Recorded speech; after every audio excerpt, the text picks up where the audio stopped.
Israeli কারাগার থেকে মুক্তি পাওয়ার পর প্রথমবারের মতো প্রকাশ্যে কথা বলেছেন সুইডিশ অধিকার কর্মী গ্রেটা থুনবার্গ। গাজায় ইসরায়েলি আগ্রাসন নিয়ে তিনি বলেছেন, আমাদের চোখের সামনেই একটি গণহত্যা চলছে। এটি একটি লাইভ স্ট্রিমড গণহত্যা। সোমবার বাংলাদেশ সময় রাত 9:45টার দিকে গ্রিসের রাজধানী এথেন্সে পৌঁছান সুইডিশ অধিকার কর্মী গ্রেটা থুনবার্গ। এথেন্স আন্তর্জাতিক বিমানবন্দরে গ্রেটা সহ অন্য অধিকার কর্মীদের ফুল দিয়ে স্বাগত জানান তাদের সমর্থকরা।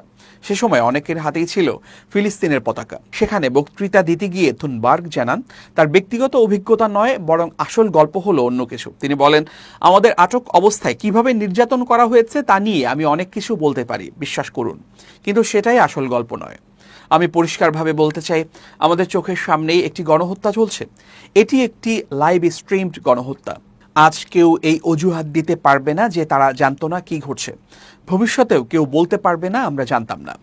থুনবার্গ ইসরায়েলের বিরুদ্ধে অভিযোগ তুলে তারা গণহত্যার উদ্দেশ্যে সহিংসতা চালিয়ে যাচ্ছে এবং একটি পুরো জাতিকে মুছে ফেলতে চায়। তিনি বলেন, আমরা গাজা থেকে চোখ ফিরিয়ে নিতে পারি না, না কঙ্গো, সুদান, আফগানিস্তান কিংবা পৃথিবীর অন্য কোনো কষ্টভোগী এলাকা থেকে যা আমরা করছি তা ন্যূনতম। তিনি আরও বলেন, আমি কখনো বুঝতে পারবো না মানুষ এত নিষ্ঠুর হতে পারে কিভাবে। লক্ষ লক্ষ মানুষকে ইচ্ছাকৃতভাবে অনাহারে রাখা হচ্ছে, যারা বছরের পর বছর অবরোধ, নিপীড়ন ও বর্ণ বৈষম্যের মধ্যে বন্দী।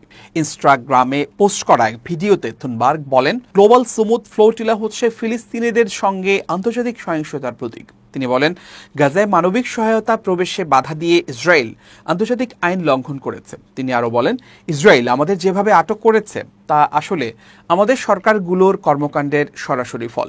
রাষ্ট্রগুলোর আইনি বাধ্যবাধকতা আছে গণহত্যায় তাদের সম্পৃক্ততা বন্ধ করার। জাতিসংঘ কমিশনারও এখন তা নিশ্চিত করেছে। তিনি জোর দিয়ে বলেন, ইসরায়েল গণহত্যা থেকে কোনো দায়মুক্তি পেতে পারে না।